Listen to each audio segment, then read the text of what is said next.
Magandang araw mga kaibigan.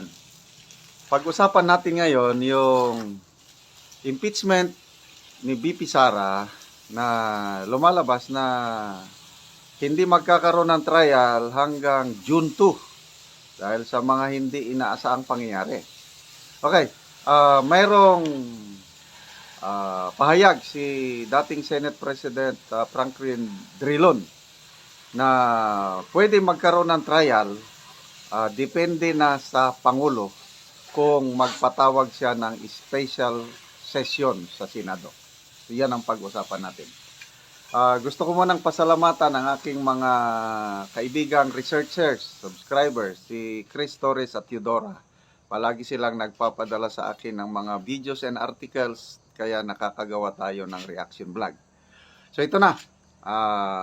Interview ng News 5 kay ex-senator Franklin Drilon. Dito natin malalaman yung pamamaraan paano magkaroon ng trial na hindi na hintayin hanggang June 2. Proseso ng impeachment trial, makakausap po natin si dating Senate President Franklin Drilon. Sir, magandang hapon. Magandang gabi. Dating Senator Franklin Drilon. Magandang gabi, sir. Magandang gabi po. Good evening, Ed. Good evening. Hi, sir. We understand from the Senate President na at the earliest daw, baka June 2 pa mag-convene yung Senate as a trial court dahil daw hindi pwedeng i-convene to ng walang sesyon and so on down the line. What does the Constitution say and what does the Senate rules say about that? Because that's 3 months from now.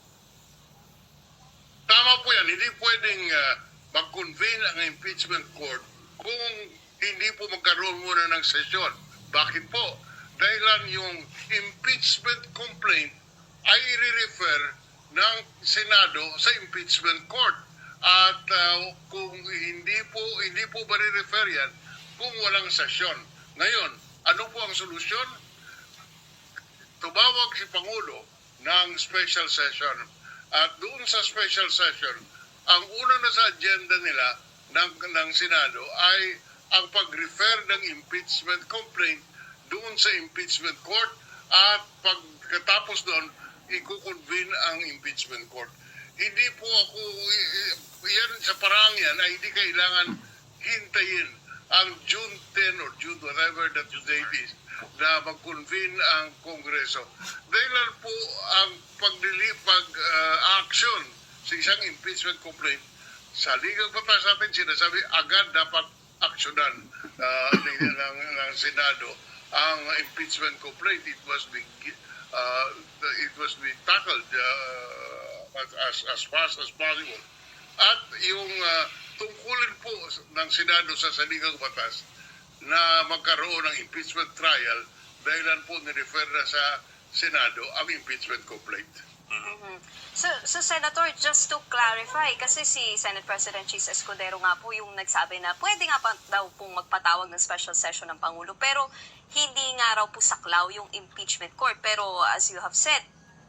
So, yan lang ang tanging paraan ang Pangulo na magpatawag ng special session. So, ang tanong, gagawin kaya yon ng Pangulo? Okay? Apo. Yan. Wala pong limitasyon. Wala pong limit ang kapangyarihan ng Pangulo na tumawag ng special session at pwede... Ito na, magkaiba na ang pananaw ni Senate President Escudero dito sa pananaw ni Senator Drilon, ano? Nabanggit na ni Senator Escudero na hindi saklaw ng Pangulo yung pagpatawag ng session na involving impeachment court. Yan ang pananaw ng Senate President ngayon. Pananaw naman ni Senator Drilon, unlimited daw yung powers ng presidente. Pwede. So, ayan, medyo magulo ba o ano, hindi maintindihan kung ano ang nangyayari sa impeachment. Kanya-kanyang pananaw nitong mga senador natin.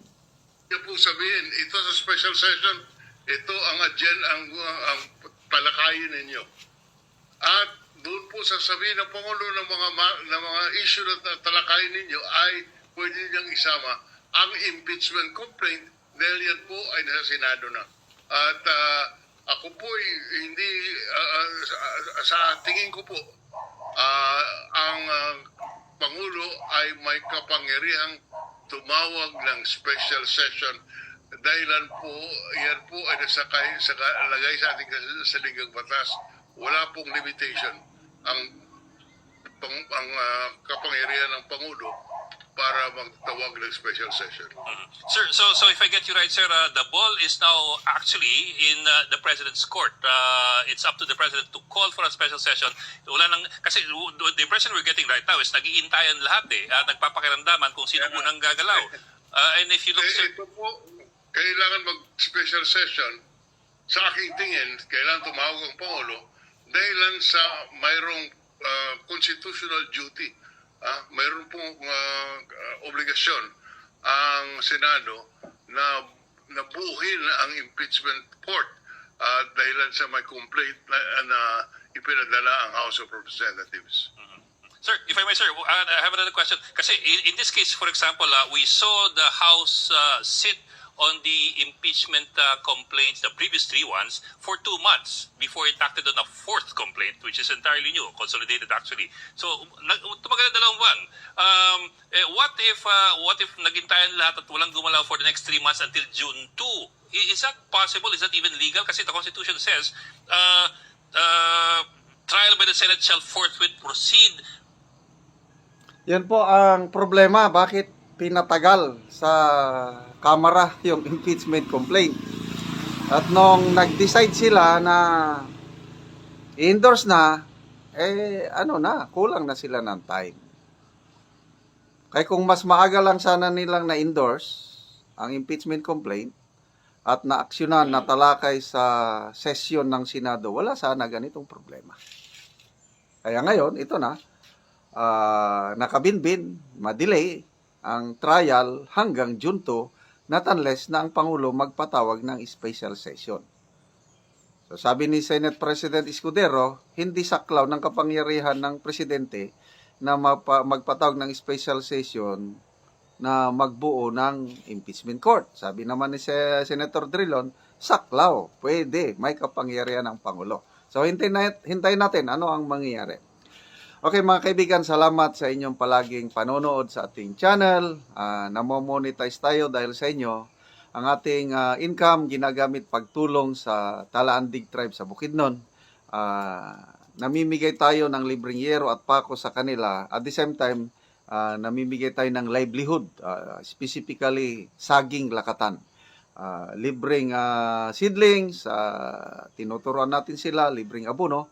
So, panoorin nyo ang video na ito pag-aabuno nila ng lakatan na kasama kayo sa pagtulong. Magandang araw po sa lahat na nanonood ng video.